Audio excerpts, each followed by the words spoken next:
গৌরী সীতানাথ প্রেমানন্দে একবার হরি হরি বল নিতাই গৌরী সীতানাথ প্রেমানন্দে একবার হরি হরি বল নিতাই গৌরী সীতানাথ প্রেমানন্দে একবার হরি হরি বল। জয় রাধা দামোদর জয় রাধা দামোদর জয় রাধা দামোদর জয় রাধা দামোদর। সমবেত ভক্তবৃন্দের চরণ আমার কোটি কোটি দণ্ডবত প্রণিপাত। জয় নিতাই জয় নিতাই। যদচ্যুত কথালাপ কর্ণ পীযুষ বর্জিতং তদ্দিনং দুর্দিনং মন্যে ন মেধাচ্ছন্নং দুর্দিনং। কাকে সুদিন বলে আর কাকে দুর্দিন বলে? আমরা বলি কোনো প্রিয়জনের বিয়োগ হয়েছে, কোনো অপ্রিয় সংযোগ হয়েছে, ভয়ঙ্কর দুর্যোগ দেখা দিয়েছে, কি ভয়ঙ্কর রাষ্ট্রীয় বিপর্যয় দেখা দিয়েছে, আমরা সেই দিনটাকে দুর্দিন বলি। আর যেদিন আমার প্রিয় সমাগম হয়েছে, বাড়িতে শুভ অনুষ্ঠান ঘটছে, সব কিছু ভালো সংবাদ আসছে, সেদিনটাকে আমরা সুদিন বলি। তো প্রাকৃত জগতে দুর্দিন এবং সুদিনের কোনো মূল্যই নাই। এই জগতের সুখী বাকি, এই জগতের দুঃখী বাকি, এই জগতের অভিশাপই বাকি, এই জগতের আশীর্বাদই বাকি, কোটারই মূল্য নেই। কুমোরের দোকানে যদি আপনি হাঁড়ি কলসি কিনতে যান, আপনি হয়তো এটা নিই আবার সেটা নিই। কুমোর বললে, মা আমরা যেটা খুশি নেন, আমরা সবটাই মাটি দিয়ে তৈরি, সবটাই একটু মাটি দিয়ে তৈরি, যার যেটা খুশি নেবেন নেন।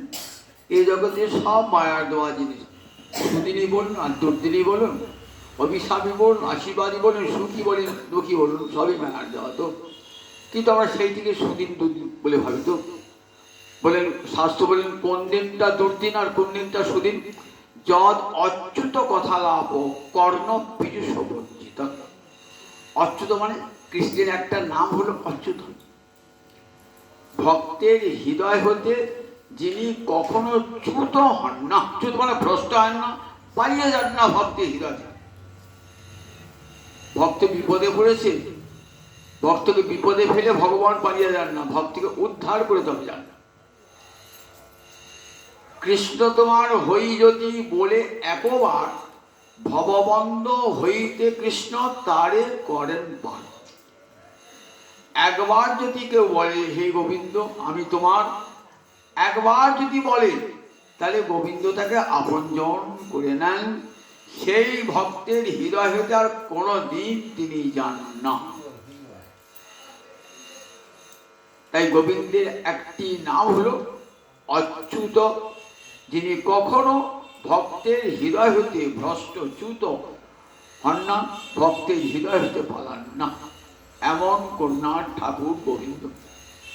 সে যদ অচ্যুত কথা লাভ, অচ্যুতের কথা শ্রবণ, সেটা কেমন? পীযুষ তুল্য, অমৃত তুল্য। কর্ণ পীযুষ, কানের অমৃত তুল্য। কৃষ্ণের মধুর বাণী অমৃতের তরঙ্গিনী, তার প্রবেশ নাহি যে শ্রবণে। কানা করি ছিদ্র সম জানি হসে শ্রবণ, তার জন্ম হইল অকারণে। দুটো কান কি জন্যে? না কৃষ্ণের মধুর বাণী শোনবার জন্যে। যদচ্যুত কথা লাভ কর্ণ পীযুষ বর্জিত। বলেন অমৃতের তরঙ্গিনী, কৃষ্ণ কথা তরঙ্গিনী মানে নদী, অমৃতের তরঙ্গ অমৃতের নদী সর্বত্র প্রবাহিত। চতুর্দিকে শ্রোতা পুরুষের চতুর্দিকেই এই অমৃতের নদী প্রবাহিত হচ্ছে। ভাগবত এক জায়গায় বলা আছে, যেখানে যেখানে শ্রোতাগণ বসেছে হরিকথা শুনতে, অমৃতের নদী সেই দিক দিয়ে বয়ে যাচ্ছে। কৃষ্ণের মধুর বাণী অমৃতের তরঙ্গিনী, সেই নদী যার কান দিয়ে ঢুকলো না তার প্রবেশ নাহি যে শ্রবণে। জানবে সেই কানটা কেমন না, কানা করি ছিদ্র সম।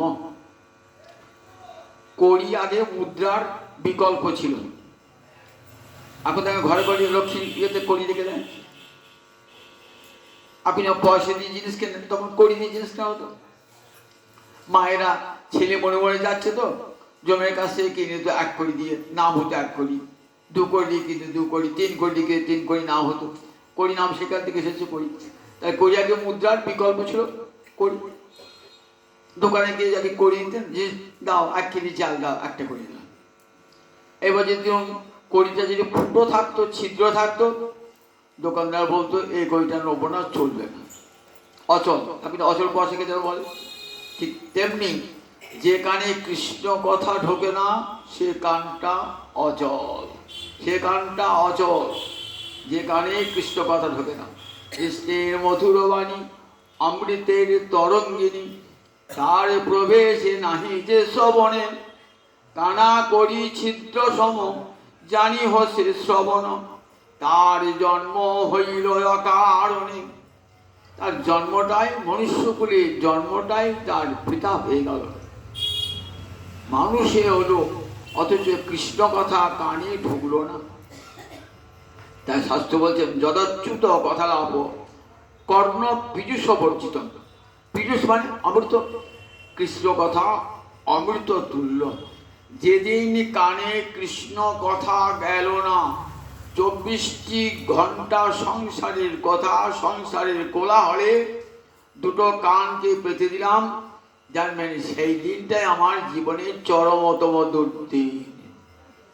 যদাচ্যুত কথা লাভ কর্ণ পীযুষ বর্জিতম তদ্দিনাং দুর্দিনাং মন্যে। আমি তাকেই দুর্দিন বলি মনে করি। না মেঘাচ্ছন্ন দুর্দিনম, ঘোর ঘন ঘটা করে আকাশে মেঘ লিখেছি, বান আসবে, ঝড় আসবে, ওগো দুর্দিন, সব সামাল সামাল রব। বলে না গো না, ওটা দুর্দিন নয়। দুর্দিন কোনটা? যেদিন কানে কৃষ্ণ কথা ঢুকলো না সেই দিনটাই দুর্দিন। পূর্ণ কার্তিক মাস হরিকথা শোনবাই যে সময়, বিশেষ করে হরিকথা শোনা, সারা বছরই হরিকথা শুনবে, বিশেষ করে কার্তিক মাস, মাঘ মাস, বৈশাখ মাস, এই মাসগুলি ভগবানের নিয়ম সভার মাস, তো ভগবানের পরম আদরের মাস। এই মাসগুলিতে নিয়ম করে কৃষ্ণ কথা শুনতে হবে। হরিবন্দার গোবিন্দের সামনে আজ হরিকথা শুনছেন আপনারা। শ্রীমদ্ ভাগবতের 11 স্কন্ধের অবধূত সংবাদ, এই অবধূতের পরিচয় দিয়েছি। মাঝখানে 2-1 সপ্তাহ বাদ গেছে তো ভুলে যাবেন আপনারা। অবধূতটা কে? দত্তাত্রেয় ঋষি। দত্তাত্রেয় ঋষি পত্রিমণি পত্নী অনুসূয়ার গর্ভে জন্মগ্রহণ করেছিলেন। ব্রহ্মা, বিষ্ণু, মহেশ্বর 3 দেবতাই তার পুত্র রূপে এসেছিলেন বলে তার নাম দত্তাত্রেয়। এই দত্তাত্রেয় অবধূত। অবধূত মানে যার কোনো বর্ণ চিহ্ন নাই। ব্রাহ্মণ, ক্ষত্রিয়, বৈশ্য, শূদ্র 4টে বর্ণ, তো যাকে এই 4 বর্ণের কোনো বর্ণেই ফেলা যায় না। সে ব্রাহ্মণও নয়, ক্ষত্রিয় নয়, বৈশ্য নয়, শূদ্র নয়। 4টে আশ্রম, ব্রহ্মচর্য, গার্হস্থ, বানপ্রস্থ, সন্ন্যাস। এই 4টে আশ্রমে কোনটাই সে ব্রহ্মচারীও নয়, সন্ন্যাসীও নয়, গৃহীও নয়, বানপ্রস্থ নয়। তাহলে যার বর্ণ কিছুই জানা যায় না, যা আশ্রম ধর্ম নাই, এমন এক অদ্ভুত কৃষ্ণ প্রেমে উন্নত, যত্র তত্র ঘুরে বেড়ায়। কোনোদিন আহার জোটে, কোনোদিন আহার জোটে না। থাকবার জায়গা তার নাই, কোনোদিন পড়ে আছে রাস্তায়, কোনোদিন গাছতলায়, কোনোদিন ছাঁচতলায় পড়ে আছে, এখানে সেখানে সে ঘুরে ঘুরে ঘুরে বেড়ায়। কিন্তু পরমানন্দে সে দিনটি অতিবাহিত করে, পরমানন্দে, মুখে আনন্দের চিহ্ন ফুটে উঠেছে। আচ্ছা, যার ধরুন খাবার জায়গা নাই, থাকবার জায়গা নাই, সেই লোকটার মুখে হাসি ফোটে যে আমি একটু থাকবো, কোথায় রাত্রিবেলা থাকবো, কোথায় খাবো দুটি? তাহলে তার মুখে সবসময় একটা বিষাদের চিহ্ন, ভয়ের চিহ্ন, উদ্বেগের চিহ্ন থাকে, কিন্তু পরমানন্দে ঘরে।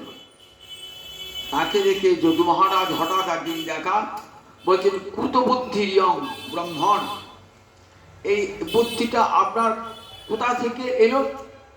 এমন পরমানন্দে আপনি রয়েছেন, আপনার থাকবার জায়গা নাই, খাবার সংস্থান নাই, যেখানে সেখানে ঘুরে বেড়ান, কোনো বনে জঙ্গল আছে, সেখানে কত হিংস্র প্রাণী আছে, তার জন্য কোনো উদ্বেগ নাই। আপনি ঘুরে বেড়ান, শীত গ্রীষ্ম বর্ষা কোনো কিছুতেই আপনার, গাছের তলায় বসে আছেন, বর্ষাকালে বৃষ্টি পড়ছে, মাঠের উপরে বসে আছেন, রৌদ্র দগ্ধ হচ্ছেন, শীতকালে গায়ে কোনো চাদর নাই, কিছুই নাই, শীতে কাঁপছেন। এই কি করে আপনার এই অবস্থা কি হলো? সংসারে সবাই মায়ার তাপে দগ্ধ, অথচ আপনি যেন শীতল, মানে যেন কোনো মায়ার তাপ আপনার অঙ্গে লাগছে না। তখন অবধূত নিজের 24 জন গুরুর কথা বলেছেন। যদু মহারাজ অবাক হয়ে গেছেন যে গুরু তো একজনই হয়, 24 জন গুরু। বুঝতে পেরেছেন, বলছেন মহারাজ আমার কানে মন্ত্র দিয়েছেন একজন গুরু, আর এবার বুদ্ধ উপাসিত, বুদ্ধ মানে বুদ্ধি উপাসিত, বুদ্ধিকে দ্বারা আমি এই কৃষ্ণ ভজন করতে করতে যেখানে একটা যাকে দেখেছি সে পাপিষ্ঠ লোক হলো, তার পাপাচরণ থেকে আমি একটা শিক্ষা পেয়ে গিয়েছি।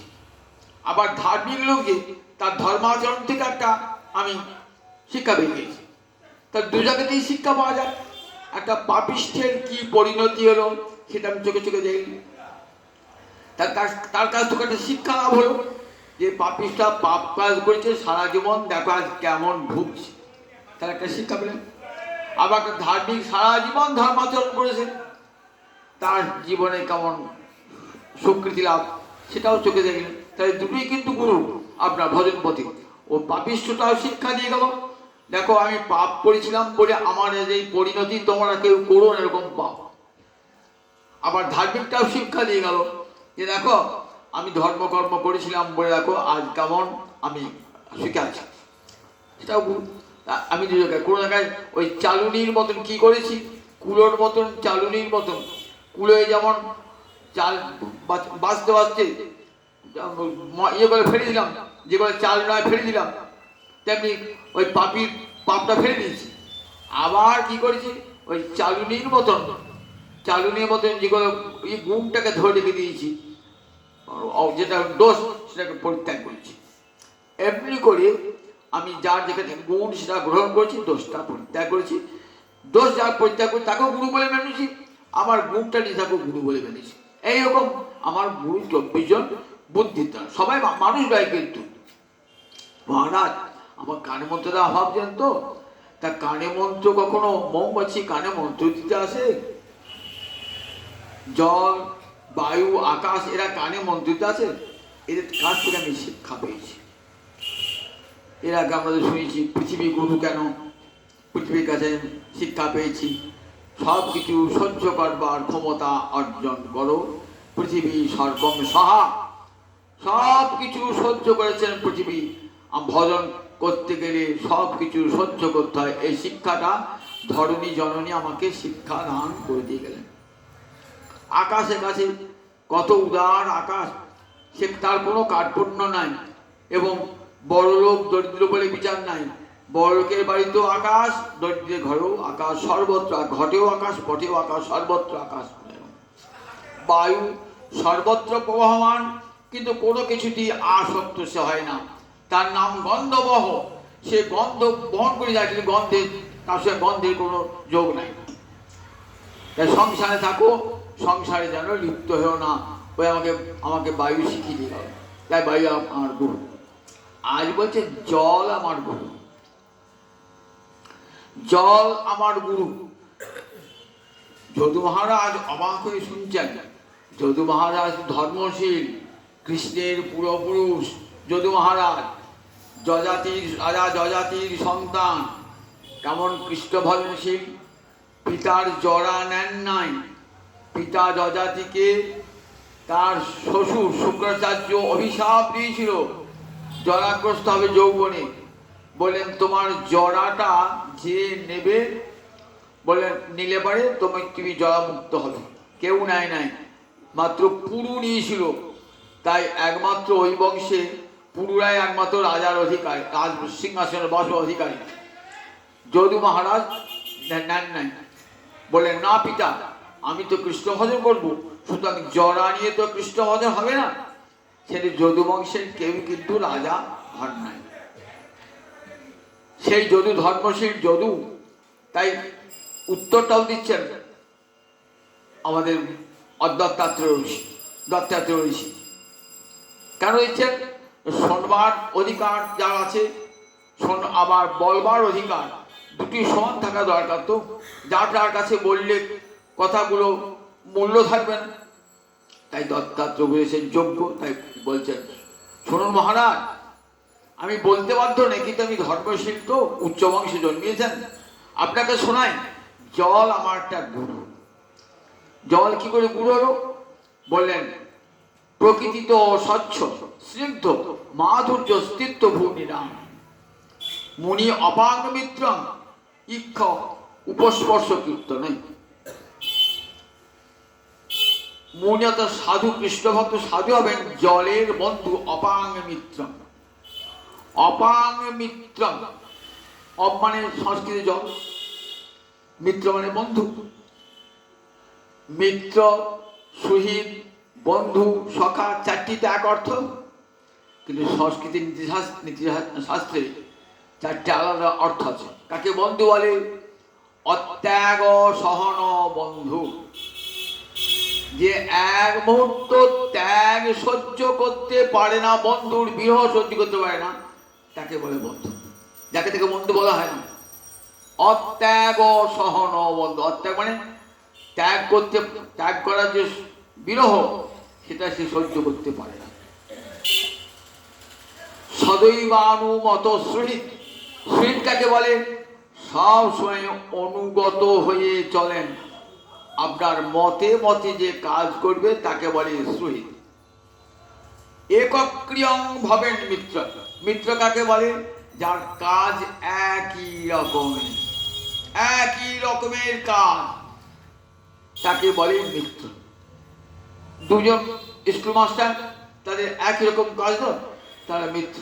দুজন ব্যবসায়ী একই রকম কাজ, তারা মিত্র। একক্রিয়ং ভবেন মিত্র। সব প্রাণ সখামত, সখা কাকে বলে? যাদের প্রাণটা সমান। তাহলে দেখুন, বন্ধু, সুহৃদ, মিত্র, সখা প্রত্যেকটার কিন্তু পৃথক পৃথক অর্থ আছে। সুখদেবের বাণী তো, তাই বলেন অপাং মিত্র। মিত্র মানে একক্রিয়ং, কাজটা এক রকমের হবে। জলের কাজটাও যা, কৃষ্ণ ভক্তের কাজটাই তেমন হবে, তবে তো মিত্র হবে। কিরকম? জলের কাজ কি না? জল স্বচ্ছ, জল সব সময় পবিত্র, জলে কোনো মলিনতা নাই। মলিনতা কখন হয়? জল যখন প্রকৃতিতে আসে, তখন প্রাকৃতিক আবহাওয়ায় জলে মালিন্য দেখা দেয়।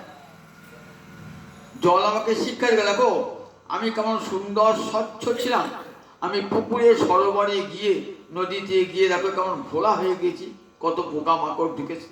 কিন্তু আমি যখন মেঘ থেকে পড়ি, তখন তো স্বচ্ছ, তখন কিছুই থাকে না। কিন্তু পৃথিবীতে এসে দেখো আমার কি অবস্থা। আমি যখন সমুদ্রে পড়েছি, নদীতে পড়েছি, দেখো কত পোকা মাকড় জলে ভাসে। জীব ও চিত্তে এমনি, জীব স্বচ্ছ, জীবাত্মা, তার কোনো মালিন্য না। সে জন্মায়, সে পাপ নিয়ে জন্মায় না, সে স্বচ্ছই জন্মায়। জীবাত্মা সব সময় অমলিন, কোনো মালিন্য তাকে স্পর্শ করে না। যখন সে দেহটি ধারণ করলো, এই জগতে মিশলো, তখনই মায়া তাকে আক্রমণ করলো। যেই মায়া পিশাচ তাকে আক্রমণ করলো, তখন এই সংসারের দোষ গুণ তাকে স্পর্শ করলো। জল আমাকে শিক্ষা দিয়ে গেল, দেখো আমার তো কোনো মালিন্য ছিল না, কিন্তু পৃথিবীতে এসে কত মালিন্য হলো আমার। দেখো জীব, তুমিও ঠিক তেমনি, তুমিও অমলিন আত্মা। আত্মায় কোনো দোষ গুণ স্পর্শ করে না। আত্মা নির্মল, নির্দোষ, কোনো দোষ আত্মাকে স্পর্শ করে না। কিন্তু যে আত্মা দেহ ধারণ করলো, সে নারী দেহ হোক, নরদেহ হোক, পশু দেহ হোক, পাখি দেহ হোক, তখনই সঙ্গে সঙ্গে মায়ার দেওয়া সব দোষ গুণগুলা ঢুকে গেল। তাহলে জলের মধ্যে হল জল স্বচ্ছ, বলেন জল স্বচ্ছ, তেমনি জীবাত্মা স্বচ্ছ, অপাপবিদ্ধ, তাকে কোনো পাপ স্পর্শ করতে পারে না। দেহ ধারণ করার সঙ্গে সঙ্গে কর্মফল ভোগের জন্য যখন এলো, তখন তার পাপ পুণ্য তার মধ্যে প্রবেশ করল। এই জলটা আমাকে শিক্ষা দিয়ে গেল। প্রকৃতির স্বভাবই জল স্বচ্ছ। প্রকৃতি মানে স্বভাব স্বচ্ছ। স্নিগ্ধ, স্নিগ্ধ মানে যার স্নেহ আছে অপর তাকে স্নিগ্ধ বলে। স্নেহ থাকার নাম। স্নেহ মানে ভালোবাসা, সবার প্রতি ভালোবাসা থাকবে সাধুর। কৃষ্ণ ভক্ত সাধু সবার প্রতি অনুরাগবান হবে, সর্বজনেষু অনুরাগবান। প্রত্যেকটি জানবেন সবাই তো আমার বন্ধু, সবাই তো গোবিন্দের জীবাত্মা, সব কৃষ্ণাত্মা জীব, সবাই গোবিন্দের কাছে এসে, সুতরাং সবাই আমার নিজজন, এই বলে সকলকে সে ভালোবাসবে। এ আমার পর, এ আমার আপন, এই বোধটা কৃষ্ণ ভক্তের কোনোদিনই থাকবে না। অয়ং নিজ পরবেতি গণনা লঘুচিত সাং উদার চরিতানাং তু বসুধৈব কুটুম্বকম। এ লোকটা আমার নিজের বলে আদর করব, আর এই লোকটা পর বলে তাকে দূরে সরিয়ে দেবো। এটা কারা করে? বলেন অবিবেকী ব্যক্তি যারা, তারা করে। কৃষ্ণ ভক্ত উদার, সকলকে সমান চোখে দেখেন। ব্রাহ্মণকে যে চোখে দেখেন, একটা চণ্ডালকে সেই একই চোখে দেখেন। একটা পুণ্যবানকে যে চোখে দেখেন, আর একটা পাপীকেও সেই চোখে দেখেন। পাপীর পাপটাকে ঘৃণা করো, মানুষটাকে নয়। তার পাপটা ঘৃণার যোগ্য, গুণমানের গুণটাই পূজার যোগ্য।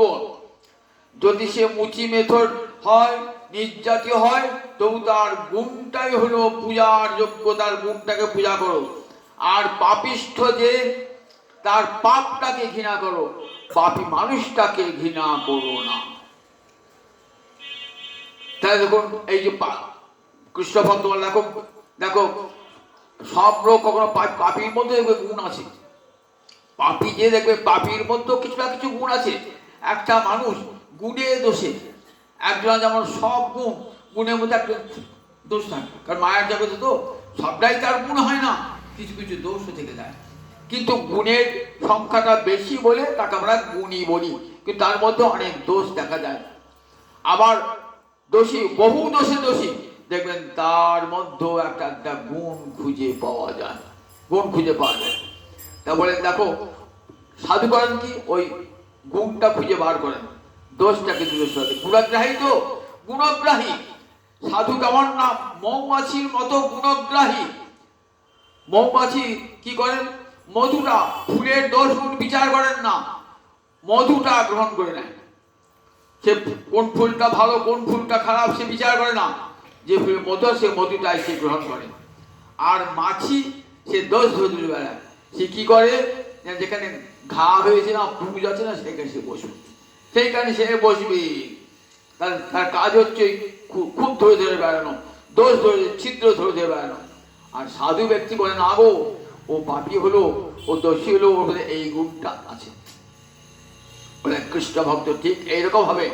অয়ং নিজ পরবায়তি গণনা বুঝে, এ আমার নিজের লোক, পরলোক, এই পাপী, এ পুণ্যবান, এই ব্রাহ্মণ, এই শূদ্র, এই বিচার করেন না, সকলকে সকলকে ভালোবাসেন। সর্বজনেষু অনুরাগবান, সমস্ত মানুষকে ভালোবাসেন। জল যেমন সকলকে তৃপ্তি দান করে, একটা ব্রাহ্মণ জল খেয়ে তৃপ্তি পায়, আর একটা অসাধু চণ্ডাল সেও জল পান করে তৃপ্তি পায়।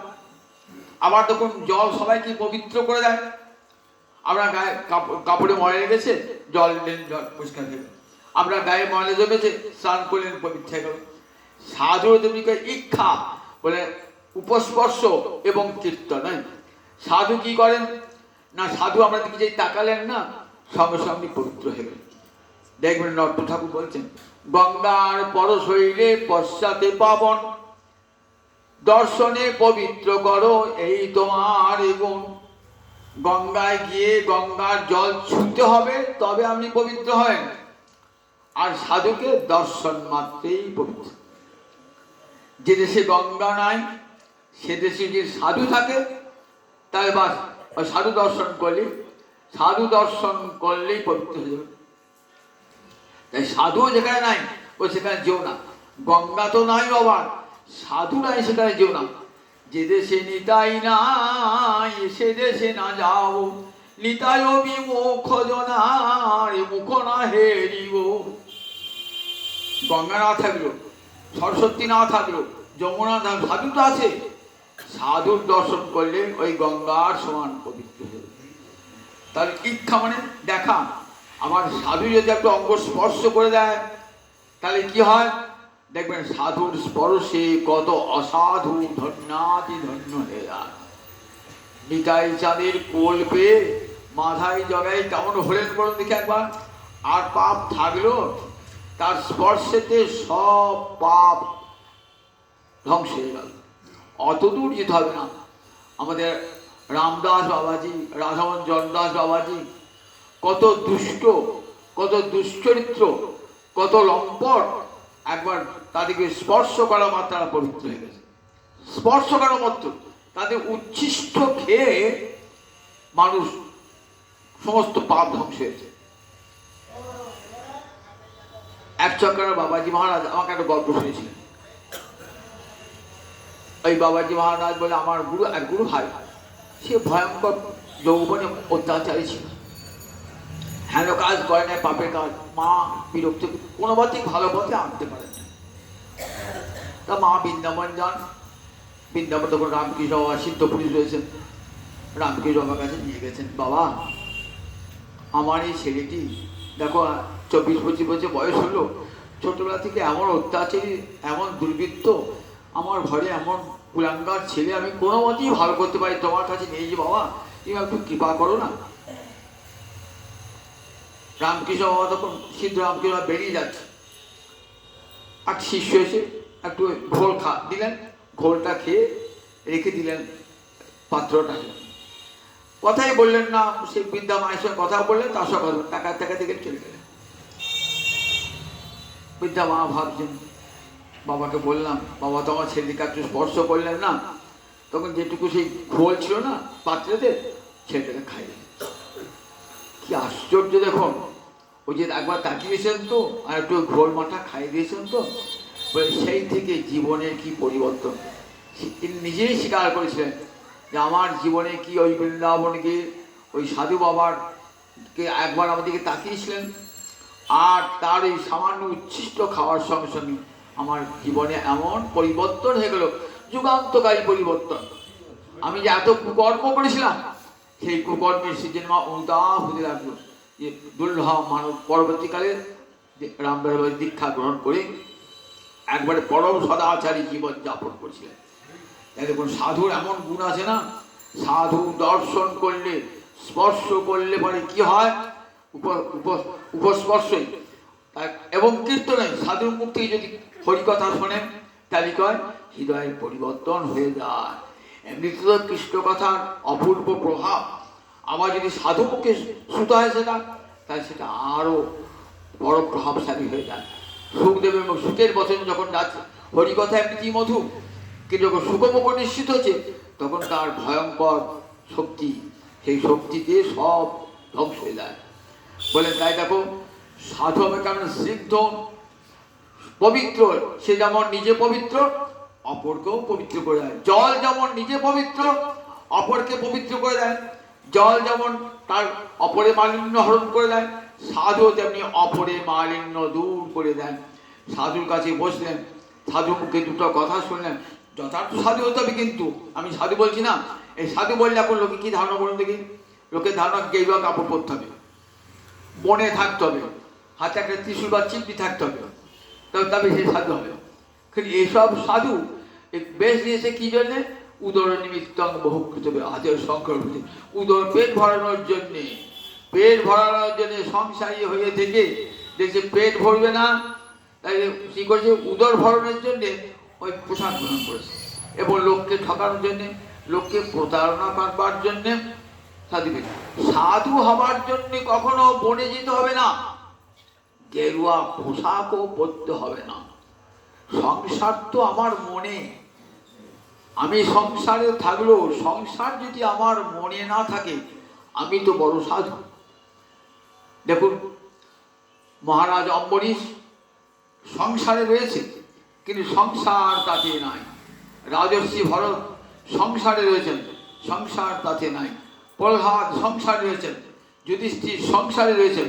সংসার ছিল, তাদেরকে বনে বাস করতে হয়েছিল, জঙ্গলে থাকতে হয়েছিল, গেরুয়া পোশাক পরতে হয়েছিল, হাতে ত্রিশূল ধারণ করতে হয়েছিল, কিছু ব্রহ্মচর্য অবলম্বন করতে হয়েছিল, সন্ন্যাস অবলম্বন করতে হয়েছিল। তাই নর্ত ঠাকুর বলেন, গৃহে বা জঙ্গলে থাকে গৌরাঙ্গ বলে ডাকে, নরোত্তম মাগে তারো সঙ্গ, গৌর প্রেম রসার নাবে সে তরঙ্গে জীবারবে, সে রাধা মাধব অন্তরঙ্গ।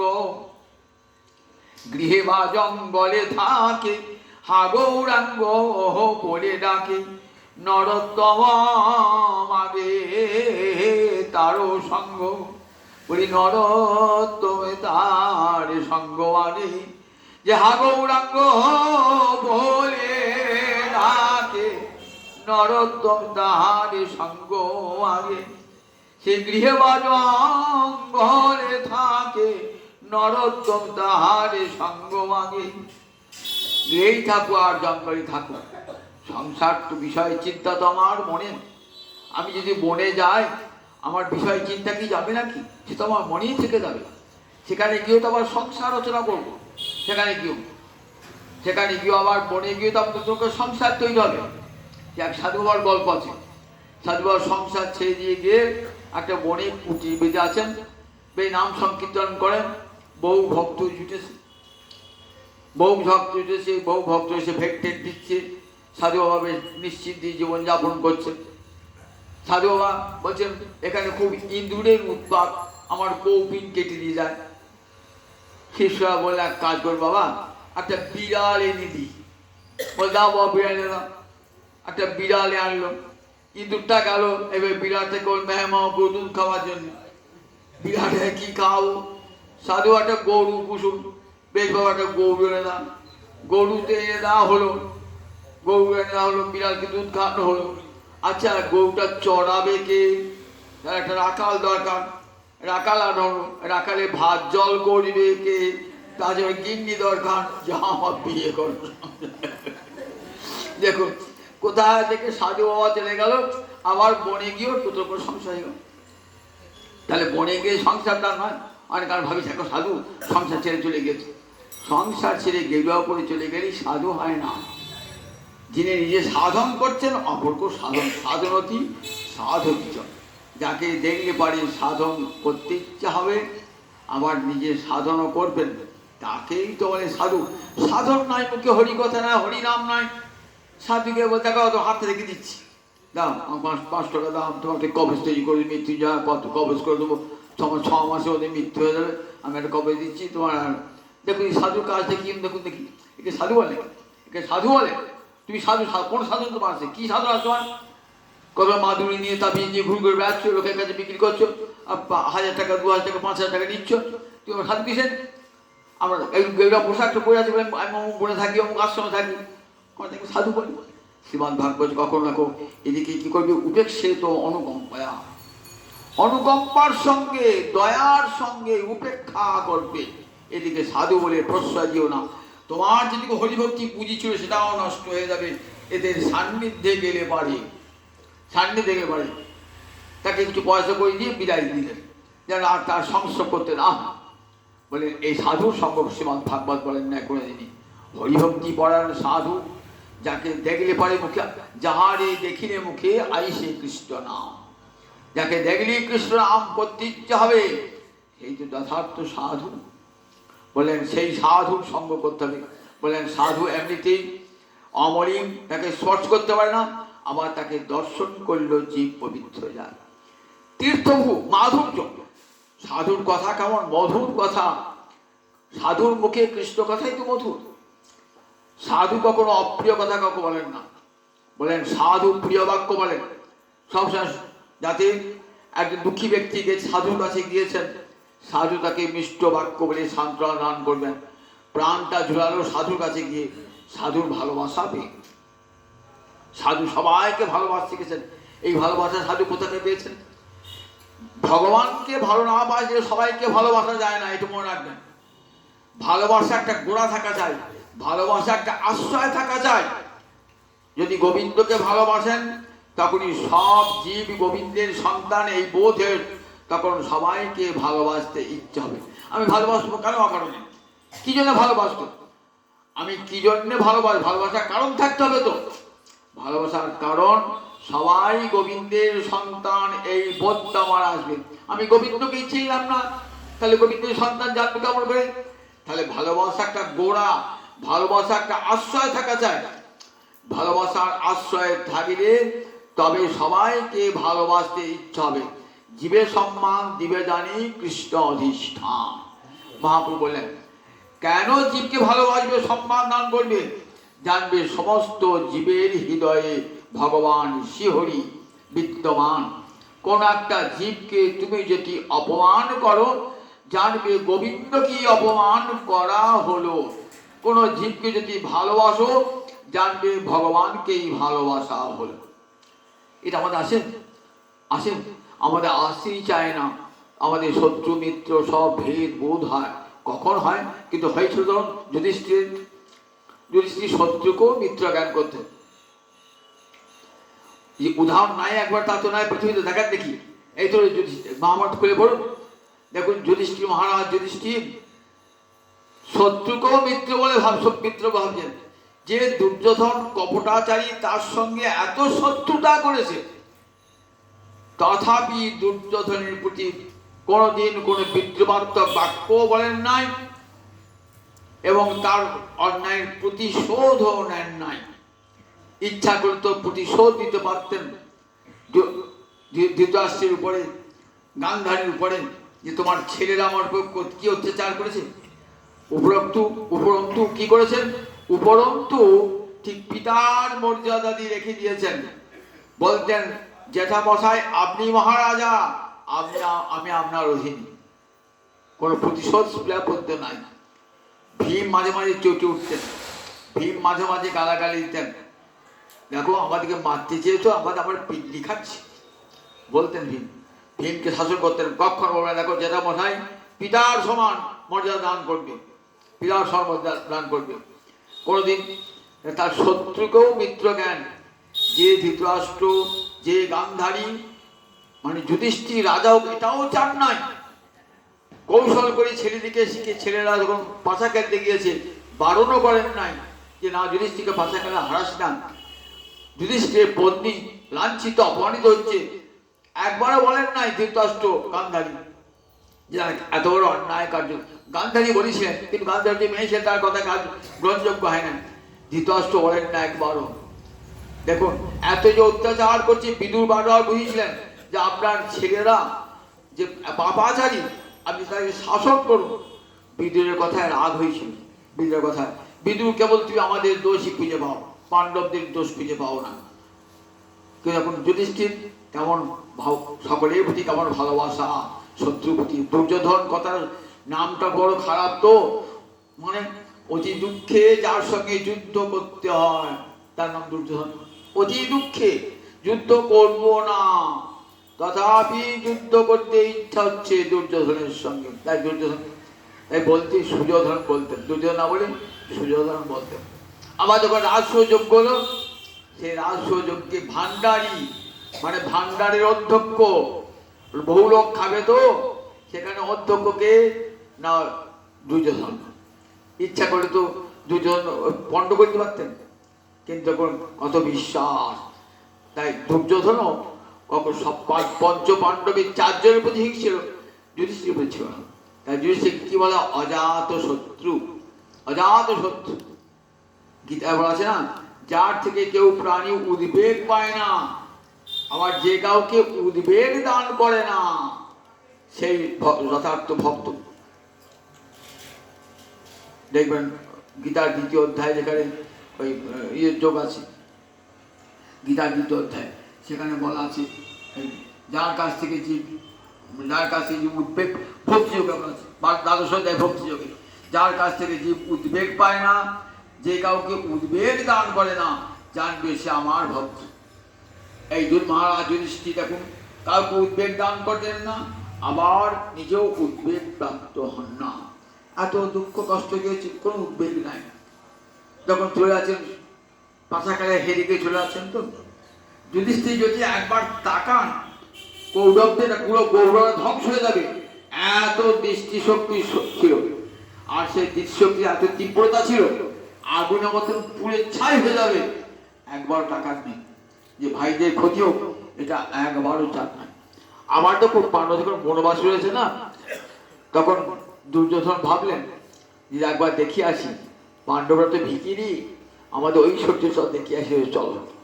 দেখবেন মহাভারতের ঘোষযাত্রা, গন্ধর্ব যাত্রা, ঘোষযাত্রা বলা আছে, সেখানে এই বৃন্দাবনের কাছাকাছি জায়গায় পাণ্ডবদের একটা তখন রয়েছে, পাণ্ডবেরা এই দ্বৈত বনে তখন রয়েছে। তখন যাচ্ছেন দুর্যোধন, কি করে নিজেদের ওই সূর্য দেখার জন্য যাবেন। দেখ তোরা ভিকিরি, তোদের ভিকিরি করে ছেড়েছি, দেখ মনে মনে ফল মূল কিনে খাচ্ছিস, আবার দেখ রাজা সেজে নিজেদের স্ত্রী পুত্রগণ সঙ্গে নিয়ে সৈন্যবাহিনী নিয়ে যাচ্ছেন। যেতে যেতে কোথায় একটা গন্ধর্বদের বাগানে ঢুকে পড়েছে। গন্ধর্ব মানে দেবতা, এক প্রকার দেবতা বাগানে ঢুকে পড়েছে। তখন গন্ধর্ব বলে আমার বাগান নষ্ট করছো। ভয়ঙ্কর যুদ্ধ হলো, যুদ্ধে হেরে গেল কৌরবেরা। এবার তো কারাগার নিয়ে যাবে, বন্দি করে যাবে। কোন প্রকারের খবরটা গিয়েছে যুধিষ্ঠিরের কাছে। যুধিষ্ঠির শুনেছেন যে কৌরবেরা চিত্রসেন গন্ধর্বের দ্বারা বন্দিপ্রাপ্ত হয়েছে। বলে যাও যাও যাও, যে ছাড়ি বলছে বলছে কি দাদা, ওরা আমাদের কাছে অবমানকে বাড়ি থেকে তাড়িয়ে দিয়েছে, সব সম্পত্তি কেটে দিয়েছে, আমি তাদের হয়ে যাবো। বলে দেখো, পরের সঙ্গে যখন বিবাদ হবে না, তখন কি ভাববে আমরা 105 ভাই, আর যখন ঘরে ঘরে বিবাদ হয় তখন জানবে ওরা 5 জন, আমরা 5 জন। যাও। গেলেন অর্জুনকে যুদ্ধ করলেন, যুদ্ধ করে ছাড়িয়ে আনলেন। যুদ্ধ করে দুর্যোধন অপ্রস্তুত, লজ্জিত হয়ে গেলেন। নিজেকে মুখে এত বড় যোদ্ধা বলে প্রমাণ করেন, লজ্জায় আর মাথা দেখাতে পারছেন না। ভাবছেন আমি আর গ্রামে প্রবেশ করব না, রাজ্যে প্রবেশ করব না। পরে বুঝিয়ে সুঝিয়ে কর্ম নিয়ে এসেছিলেন। তাই দেখুন, তথাপি এখন যুধিষ্ঠির বলতেন যাও, ভালোই হয়েছে, আমাদেরকে আর যুদ্ধ করতে হলো, তো মদিকা থাক, আমাকে রাজ্য দখল করি না, করেন। কত কাহিনী দেখুন, কেমন এই যে সাধুর চিহ্ন, কেমন দেখুন সাধুর চিহ্ন। বলেন দেখো, সাধুর এমন গুণ যে সাধু নিজে পবিত্র, অপরকেও পবিত্র করে দেন। সাধুর মধ্যে এতকে হিংসা বিদ্বেষ দেন, সবার প্রতি সমান মনোভাব, সর্বজনেষু শত্রু মিত্র ভেদ বোধ নাই, সর্বজনেষু অনুরাগবান। তীর্থভূ, জল যেখানে থাকে পবিত্র জল কি করে, তীর্থের সৃষ্টি করে। যেখানে গঙ্গা আছেন তীর্থ, যেখানে যমুনা আছে তীর্থ, যেখানে সরস্বতী আছে তীর্থ, সেখানে তীর্থস্থান বলি তো তীর্থভূ, তীর্থের উৎপত্তি স্থান। তীর্থ মানে পবিত্র জলাশয়, যেখানে পবিত্র জলাশয় আছে সেইখানে তীর্থস্থান। আমরা কাটোয়া তীর্থ কেন, গঙ্গা রয়েছেন বলে, বৃন্দাবন তীর্থ, যমুনা রয়েছেন বলে, রাধাকুণ্ড রয়েছে, শ্যামকুণ্ড রয়েছে তীর্থস্থান। বললেন সাধু ঠিক এমনি কেমন তীর্থ তুল্য। সাধুর কাছে গেলে মনে হবে তীর্থে এলাম, তীর্থে এলাম। তীর্থ যেমন জল যেমন তীর্থের প্রতিষ্ঠা দান করে, সাধুও তেমনি তীর্থের প্রতিষ্ঠা দান করে। আজও বৃন্দাবনের সনাতন গোস্বামী আশ্রম, রূপ গোস্বামী আশ্রম, এগুলি সব তীর্থ হয়ে রয়েছে। কেন, সেগুলি সাধুর স্থান, তো তীর্থস্থান।